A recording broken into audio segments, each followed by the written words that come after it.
Bonjour et bienvenue à toutes et à tous sur ma chaîne YouTube de Vie du Can, Voyage en terre de guérison, une chaîne consacrée aux témoignages à prendre en tant que tel, d'expériences d'outils thérapeutiques, de processus thérapeutiques, d'expériences tout court qui permettent de remettre de l'équilibre là où c'est possible, un équilibre naturel, et donc je ne parle pas de normalité, qui peut nous amener à vivre certaines guérisons dont j'ai pu témoigner précédemment.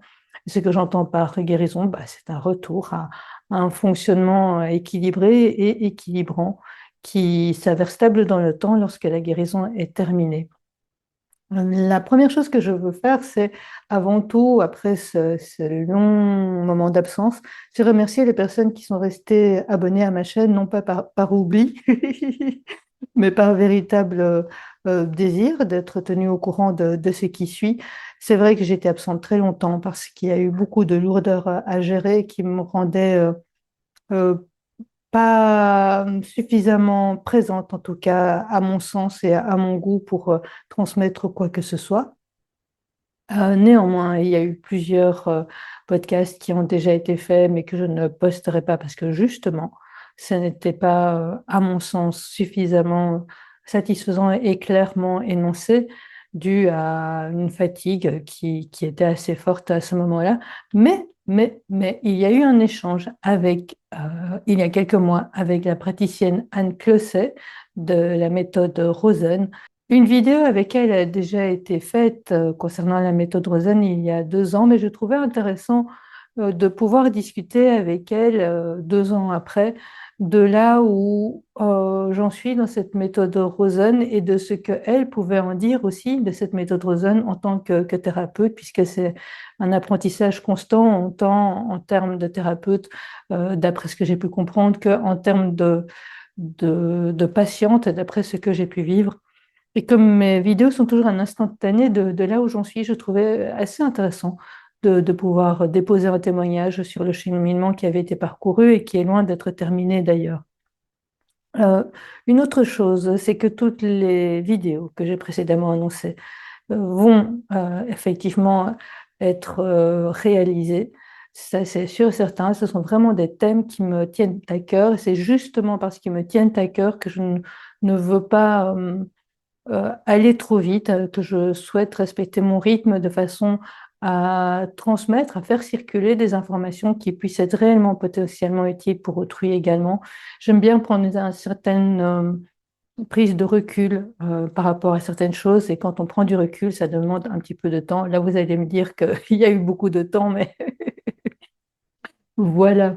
Mais donc, ces vidéos qui me tiennent à cœur seront postées. Je voudrais aussi annoncer qu'il y a un podcast que j'ai prévu de faire concernant une manière d'interagir avec les personnes atteintes de la maladie d'Alzheimer qui soit la plus revitalisante, autant pour la personne atteinte de la maladie d'Alzheimer que pour l'entourage proche ayant vécu avec ma grand-mère qui avait cette maladie pendant plusieurs années jusqu'à la fin de ses jours, je pense que cela pourrait peut-être être potentiellement utile pour autrui. Donc ça, ce sera un podcast que j'espère faire le plus court parce qu'il n'est pas nécessaire d'en parler pendant 2 heures, en tout cas, euh, concernant cette façon d'interagir. Donc, je vais également faire quelque chose un petit peu différent, je pense, à partir de maintenant. Je vais mettre en ligne les textes que je prépare et que j'ai préparés et que j'ai présentés à des scènes ouvertes. Ce sont des textes, je ne les présenterai pas tous parce que tous ne sont pas pertinents pour cette chaîne YouTube, mais je voudrais mettre en ligne le texte que j'ai préparé et peut-être même la vidéo du moment où je la présenterai en scène ouverte sur les discours toxiques liés à l'inceste et qui sont délétères pour notre santé mentale. C'est vrai que j'en ai parlé dans des vidéos précédentes et je trouvais intéressant de pouvoir la mettre aussi sur YouTube, étant donné qu'il y a des informations entre-temps que j'ai pu obtenir qui m'ont aidé moi à continuer dans mon cheminement. Ce sera un format un petit peu différent puisqu'il s'agit d'un texte écrit Et donc, il y a une forme un peu différente de ce que j'ai fait jusqu'à présent. Mais je pense que ça peut être pertinent. Éventuellement, peut y avoir des informations là-dedans qui peuvent être intéressantes et potentiellement utiles pour autrui également.